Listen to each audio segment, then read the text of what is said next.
So good morning guys. तो चलिए start करते हैं आज के यानी कि 28 अप्रैल की इंपॉर्टेंट करंट अफेयर्स को। तो इस प्रश्न में आपसे पूछ रहे हैं अभी हाल ही में आईसीसी ने किसे T20 वर्ल्ड कप का ब्रांड एम्बेसडर बनाया है। तो आंसर होगा युवराज सिंह को। तो हम बात कर रहे हैं ICC men's T20 world cup 2024 की, जो कब से कब तक होंगे, 1 से लेकर 29 जून 2024 तक। और कहां पे होंगे? वेस्ट इंडीज और यूएसए में। और याद रखना इसमें कनाडा, युगांडा और यूएसए पहली बार भाग ले रहे हैं और पहली बार इसमें 20 टीमें हिस्सा ले रही है। साथ में मैं आपको यह भी बता दूं कि जो पहला मैच हुआ था, मतलब पहला T20 वर्ल्ड कप पुरुषों का जो हुआ था वो 2007 में हुआ था। वो साउथ अफ्रीका में हुआ था और उसको भारत ने जीता था, पाकिस्तान को हराया था। और यहीं पे युवराज सिंह ने 6 बॉल पे 6 छक्के मारे थे। और अभी आखिरी वाला जो 8वां संस्करण है वो 2022 में हुआ था ऑस्ट्रेलिया में, उसको इंग्लैंड ने जीता था, पाकिस्तान को हराया था। और अब ये नवा होगा पुरुषों का T20 वर्ल्ड कप 2024 में। कहां पे? वेस्ट इंडीज और अमेरिका में। और अभी आईसीसी ने युवराज सिंह को भी इसका ब्रांड एम्बेसडर बना दिया है। इससे पहले उसेन बोल्ट और क्रिस गेल को भी इसका ब्रांड एम्बेसडर बनाया गया है। तो इस तरह से ये तीनों के नाम अब ध्यान रखना, युवराज सिंह, क्रिस गेल और उसेन बोल्ट। पहले आईसीसी की बात करें, स्थापना होती है 1909 में। दुबई में हेडक्वार्टर मिलेगा आपको। इसके हेड है ग्रेग बार्कले जो कि न्यूजीलैंड से हैं, और इसके सीईओ हैं जॉफ एलार्डिस, वो ऑस्ट्रेलिया से हैं। इसी तरह से कुछ गेम्स में आपको याद दिलाऊं तो एशियन गेम्स 2022 वाले, ये भी 2023 में हुए थे चाइना के हांगझाऊ में। 2022 में जो कॉमनवेल्थ गेम्स हुए थे वो कहाँ पे हुए थे? बर्मिंगम यूके में।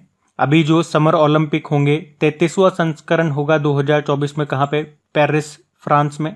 और लास्ट जो 37 नंबर के नेशनल गेम्स हुए थे वो गोवा में हुए थे। इसका शुभंकर यानी कि मैस्कोट क्या था? मोगा। और उसमें टॉप पे रहा था महाराष्ट्र। अब आप लोग के लिए एक होमवर्क प्रश्न है कि अभी जो 38 नंबर के नेशनल गेम्स होंगे वो कहाँ पे होंगे, ये मैं आपसे पूछ रहा हूँ, बताओ। हम अगला प्रश्न देखते हैं।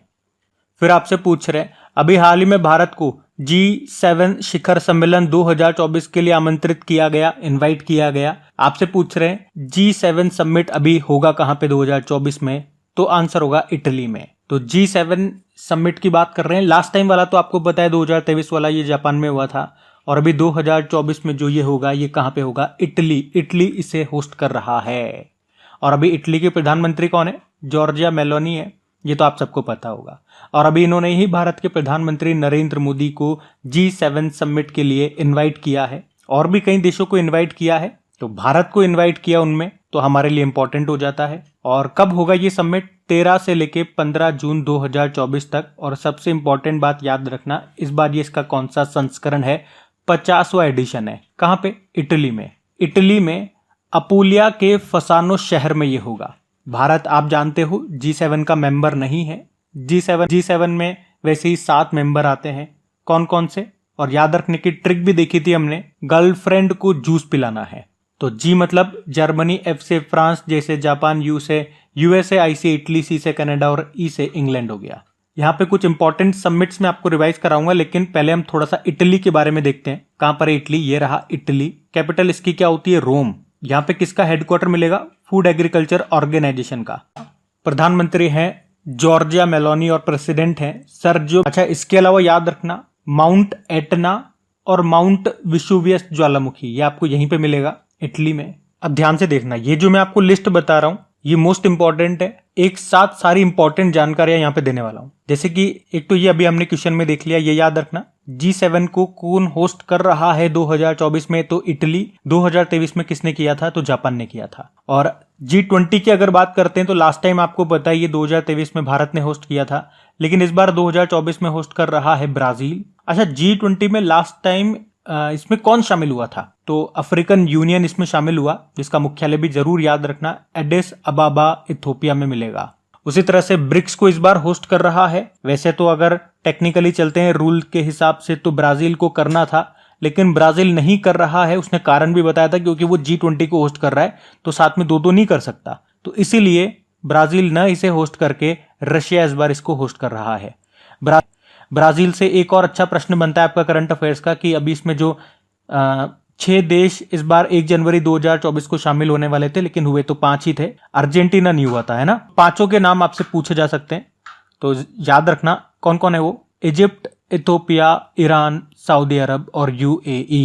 और इस बार क्वाड को होस्ट कर रहा है भारत, ये जरूर याद रखना, इस बार क्वाड को हम होस्ट कर रहे हैं। और कोप 29 का आयोजन 2024 में कहाँ पे होगा? अजरबैजान की कैपिटल बाकू में।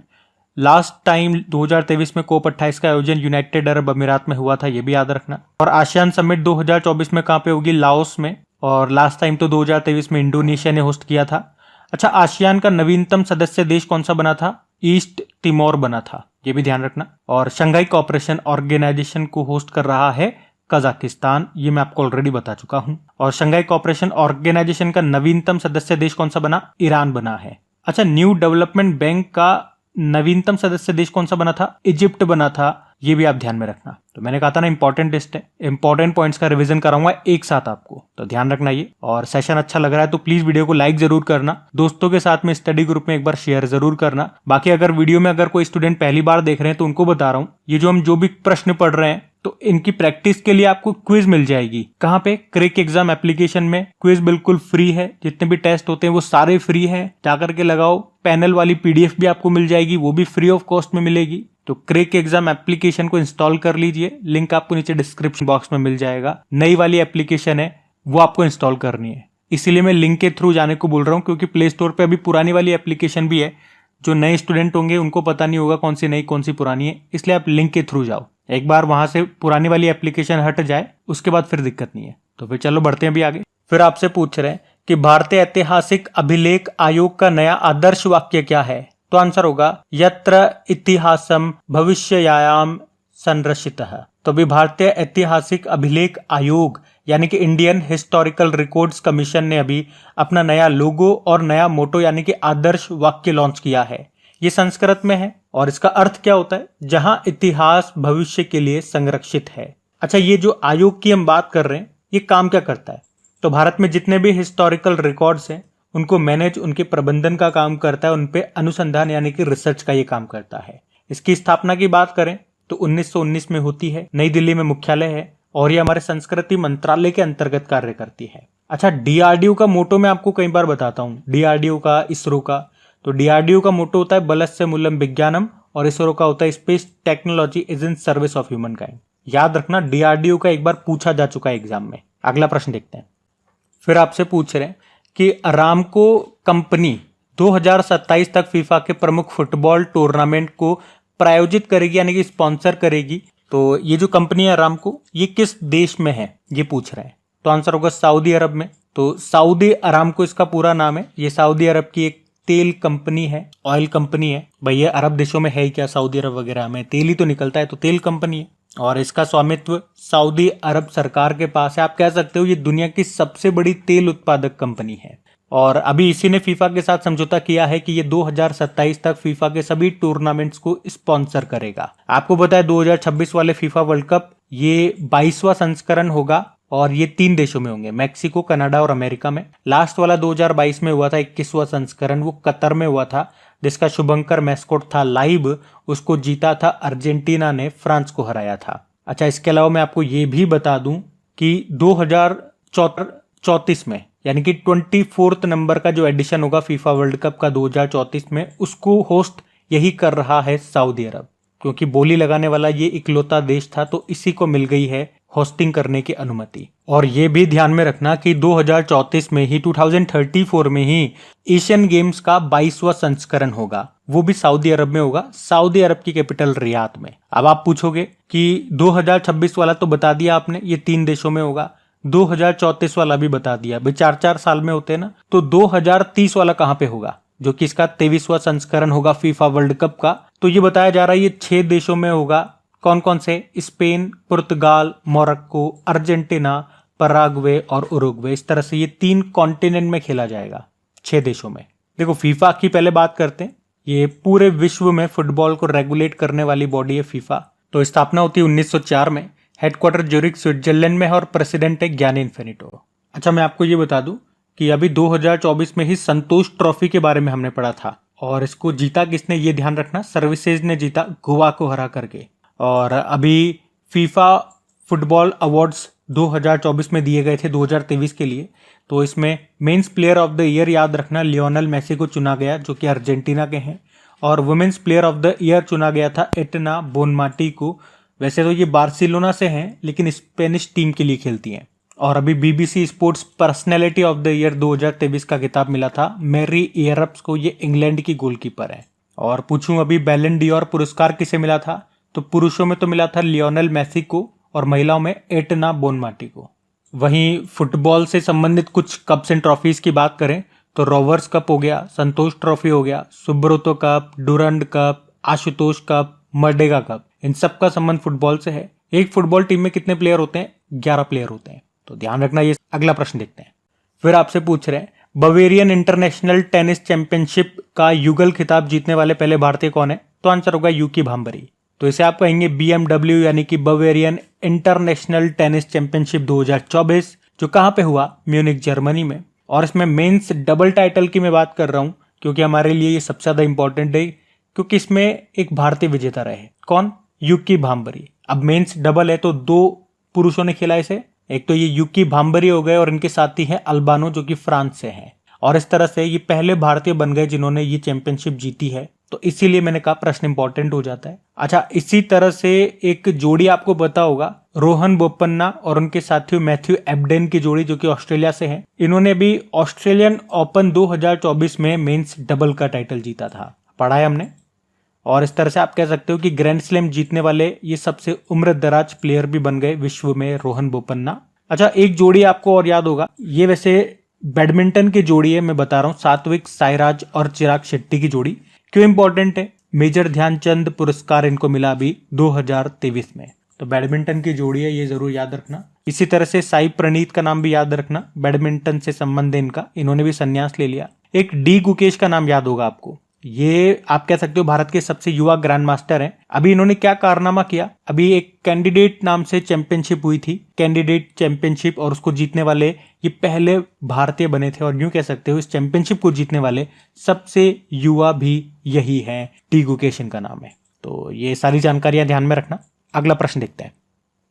फिर आपसे पूछ रहे हैं अभी हाल ही में स्वर्ण उद्गार के कारण चर्चा में रहा माउंट एरेबस ज्वालामुखी ये कहां पर स्थित है? तो आंसर होगा अंटार्कटिका। तो अभी नासा की अर्थ ऑब्जर्वेटरी के अनुसार माउंट एरेबस ज्वालामुखी को, जो कि अंटार्कटिका में है, ये पृथ्वी के भीतर से अन्य खनिजों के साथ साथ गोल्ड डस्ट भी बाहर निकाल रहा है, मतलब सोना निकल रहा है इसके साथ साथ। और ये भी बताया गया कि हर दिन लगभग 80 ग्राम गोल्ड निकल रहा है, जिसकी मार्केट में अगर आप कीमत कराने जाओगे तो $6,000 है, यानी कि लगभग 5 लाख रुपए।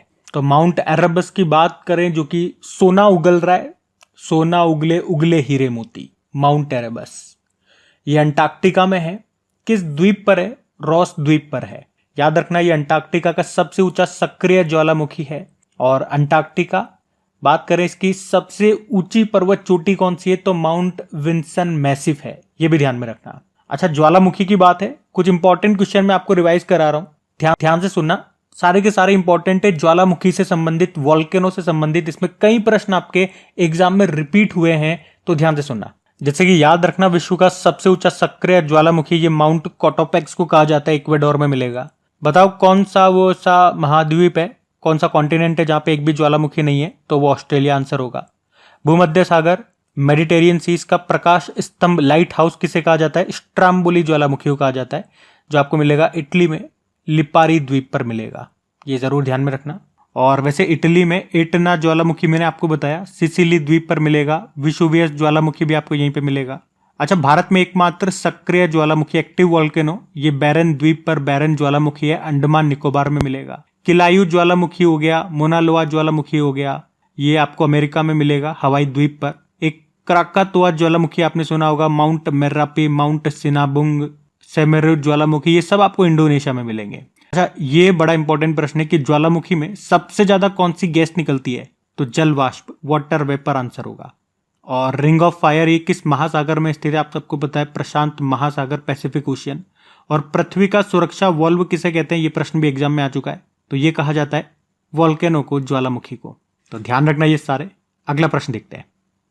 फिर आपसे पूछ रहे हैं अभी हाल ही में इंडियाज न्यूक्लियर टाइम्स नाम की बुक को किसने लिखा?